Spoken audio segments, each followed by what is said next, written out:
بسم اللہ الرحمن الرحیم۔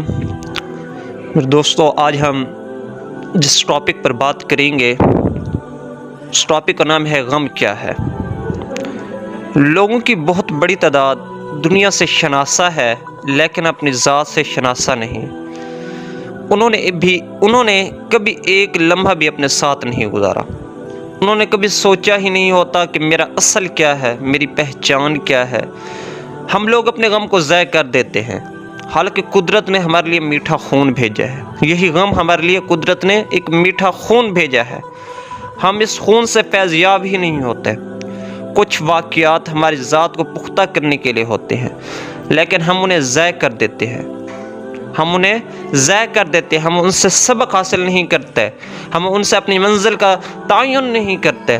مزے کی بات یہ ہے کہ ہمیں اس کے ضائع ہونے کا بھی پتہ نہیں چلتا۔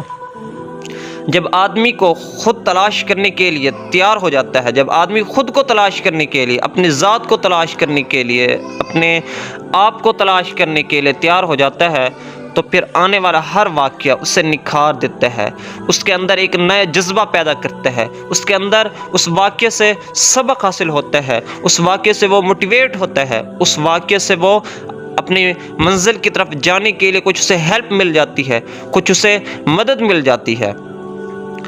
تو جیسے جیسے انسان کی عمر بڑھتی ہے اس کی ضروریات بھی تو بڑھتی ہیں، عمر کے بڑھنے کے ساتھ ساتھ ضروریات بڑھتی ہیں۔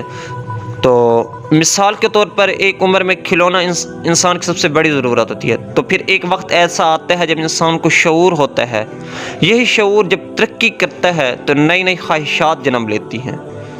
مجھے دنیا کے نئے نئے رنگ دیکھنے ہیں، نئے نئے ذائقے چکھنے ہیں، نئے نئے لوگوں میں اٹھنا ہے، بیٹھنا ہے، دنیا کی ان رنگ رلیوں میں گھومنا ہے، دنیا کی ان رنگ رلیوں سے مزے اٹھانے ہیں۔ اس طرح کی کئی خواہشات انسان کے اندر جنم لیتی ہیں، انسان کے اندر پیدا ہوتی ہیں۔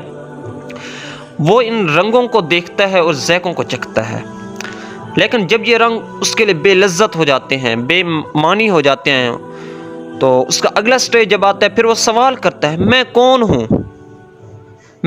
ہوں؟ میں کیوں آیا اس دنیا میں؟ میرا آنے کا مقصد کیا ہے؟ مجھے کس لیے بھیجا گیا ہے؟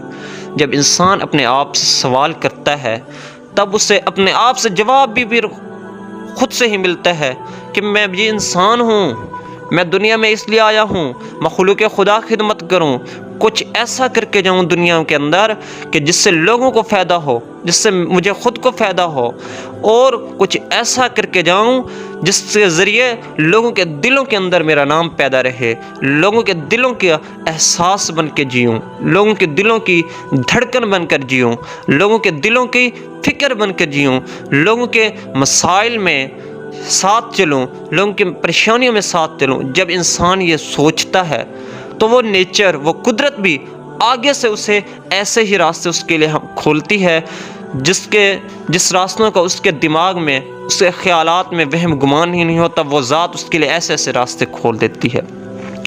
جو انسان خدمت خلق، مخلوق خدا کی خدمت، لوگوں کے دلوں کے اندر جینا چاہتا ہے تو پھر وہ ذات اس سے ایسا کام لیتی ہے تو لوگ حیران ہو جاتے ہیں۔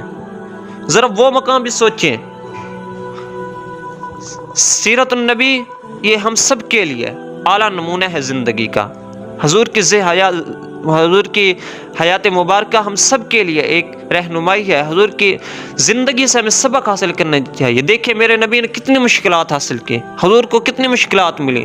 طیف میں گئے، پتھر مارے گئے، مکہ میں آپ پر اوجھریاں ڈالی گئی، آپ کیسے مشکلات کا سامنا کیا۔ جب اللہ نے آپ کو نبوت عطا کی، اللہ نے آپ کو ایک وقت دیا جب آپ نے وہ اعلان کیا، انا خاتم النبیین لا نبی بعدی، میں اللہ کا آخری نبی ہوں، میرے بعد کوئی نبی نہیں آئے گا۔ تو اس وقت جب اللہ نے پھر آپ کو عزت دی، ایک وقت وہ بھی تھا جب لوگ پتھر مار رہے تھے، ایک وقت وہ بھی آیا کہ حضور فاتح عالم کی حیثیت سے کسوہ اونٹنی پر سوار ہو کر مکہ کے اندر داخل ہوئے۔ وہ لوگ جو پتھر مار رہے تھے، جو تکلیفیں دے رہے تھے، وہ حضور کے سامنے سر جھکائے کھڑے ہیں۔ میرا بھائی، زندگی ہے یہ، اس زندگی کے اس مشکلات سے سیکھنا ہوگا، زندگی کے ان کٹھن راستوں سے سیکھنا ہوگا۔ یہ غم ایک میٹھا خون ہے، غم میرے رب کی طرف سے ایک نعمت ہے۔ اللہ فرماتے ہیں کہ جب میں انسان کو غم دیتا ہوں، اسی غم کے اندر کوئی نہ کوئی اچھائی چھپی ہوتی ہے، کوئی اس سبق چھپا ہوتا ہے، اس مسائل کے اندر، اس پریشانی کے اندر، اس تکلیف کے اندر میں اپنے بندے کے لیے کوئی نہ کوئی سبق چھوڑتا ہوں، کوئی نقطہ ایسا اس کے اندر ضرور ہوتا ہے جس سے انسان سبق حاصل کرے۔ اگر سبق حاصل کر لیتا ہے، پہچان لیتا ہے اس نقطے کو، تو پھر وہ لوگوں کے دلوں کے اوپر راج کرتا ہے، لوگوں کے دلوں کے اندر زندہ رہتا ہے۔ اللہ کے راستے کی سب سے بڑی نشانی یہ ہے کہ آنکھ نم رہتی ہے۔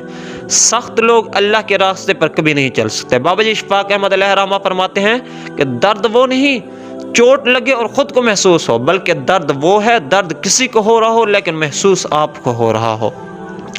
یہ نہیں کہ درد وہ ہوتا ہے کہ چوٹ آپ کو لگے اور درد کسی اور کو محسوس ہو۔ تکلیف میں آپ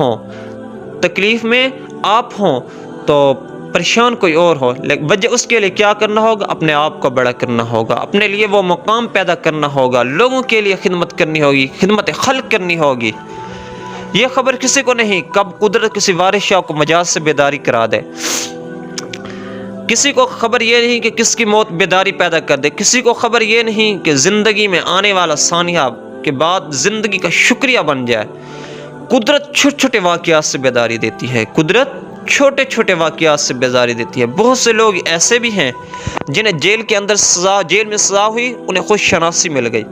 اللہ نے جب بھی کسی کو بیدار کرنا ہوتا ہے، اس کے پاس عطا کے 100 بہانے ہوتے ہیں۔ وہ کسی نہ کسی بہانے کے ذریعے انسان کو بیدار کرتا ہے۔ اس لیے پریشانیوں سے گھبرانا نہیں چاہیے، ان کا کھلے دل سے خیر مقدم کرنا چاہیے۔ پریشانیاں میرے رب کی طرف سے ایک نعمت ہیں۔ غم بھی ایک میٹھا خون ہے، نہیں گھبرانا چاہیے۔ غم میٹھا خون ہے، ہنس کر پینا چاہیے۔ تو اگر یہ زندگی ہے، زندگی آسان نہیں ہوگی، زندگی مشکل ہے، اسے گزارنا نہیں ہوگا، اسے جینا ہوگا۔ اس کے جینے کے لیے ظرف بڑا کرنا ہوگا، اس کے جینے کے لیے اپنی شخصیت کے اندر وہ نکھار لانا ہوگا جس سے لوگ حیران ہوں۔ اسے جینے کے لیے اپنا کردار بلند کرنا ہوگا، اسے جینے کے لیے اپنا آپ بڑا کرنا ہوگا، اسے جینے کے لیے معاف کرنے والی شخصیت بننا ہوگا، اسے جینے کے لیے لوگوں کے دلوں کے اندر احساس بننا ہوگا، لوگوں کے دلوں کی دھڑکن بننا ہوگا، تب جا کر زندگی آسان ہوگی۔